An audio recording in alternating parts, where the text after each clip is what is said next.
हे खरं म्हणजे आम्हाला सुद्धा पत्रकारांच्याकडून आणि नंतर प्रशासनाकडे चौकशी केल्यानंतर समजलंय आणि ही खरं म्हणजे खूप दुर्दैवाची घटना आहे आणि लोकशाहीमध्ये ज्यावेळेस सगळीकडून ईव्हीएम मशीनवरती ब्लेम होतंय आणि त्याच काळामध्ये हे ईव्हीएम मशीन चोरीला जाणं हे सगळीकडेच प्रश्नार्थक नजरेने बघण्यासारखं आहे.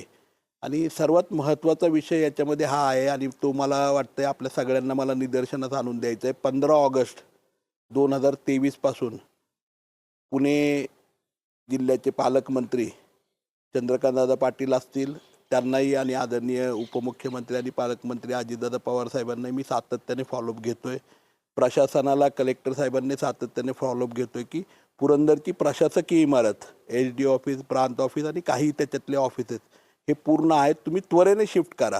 कारण गेली 200 वर्ष जे मस्तानी महल आहे त्याच ठिकाणी ते प्रशासकीय इमारत आहेत. जर नवीन इमारतीमध्ये, परिपूर्ण इमारतीमध्ये हे शिफ्ट झालं असतं तर मला वाटतं ही वेळ आली नसती आणि केवळ ते शिफ्ट न झाल्यामुळेच आजची ही वेळ त्या ठिकाणी आलेली आहे. कारण अतिशय मोडकळीस आलेलं ते प्रशासकीय त्या ठिकाणी तहसील कचेरी आहे.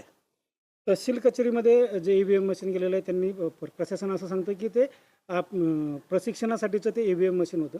मात्र अशा ठिकाणाहून चोरट्यांनी चुकून का होईना प्रशिक्षणाचा नेला असेल किंवा ओरिजिनल नेला असेल, पण त्याचा उद्देश जर पाहिला तर उद्देश काय असावा तुम्हाला वाटतं? आता ईव्हीएम मशीन चोरून नेलं याचा उद्देश हा मला वाटतं दूध पिणारा मुलगा सुद्धा सांगू शकतो. कारण ईव्हीएम मशीन हे 2024साठी हे ईव्हीएमच ठरवणार आहे की देशामध्ये आणि राज्यामध्ये सत्ता कुणाची येणार आहे. त्यामुळे ईव्हीएम मशीन चोरीला जाणं ही काही छोटी गोष्ट नाही आहे, छोटी बाब नाही आहे. आणि ईव्हीएम मशीन म्हणजे एखाद्या आज इलेक्ट्रॉनिकमध्ये, सॉफ्टवेअरमध्ये, ॲप्लिकेशनमध्ये, मशिनरीमध्ये रिप्लिका होतात. त्यामुळे हा खूप मोठा क्वेश्चन मार्क आहे आणि म्हणूनच मला वाटतंय की ईव्हीएम मशीन आज हटवली पाहिजे आणि त्या ठिकाणी पुन्हा एकदा आपल्याला मला वाटतं की अनेक प्रगतिशील देश त्या ठिकाणी बॅलेट पेपर वापरतात आणि बॅलेट पेपरकडे आपण गेलं पाहिजे, तर पारदर्शक लोकशाही या देशामध्ये येईल. एबीपी माझा, उघडा डोळे बघा नीट.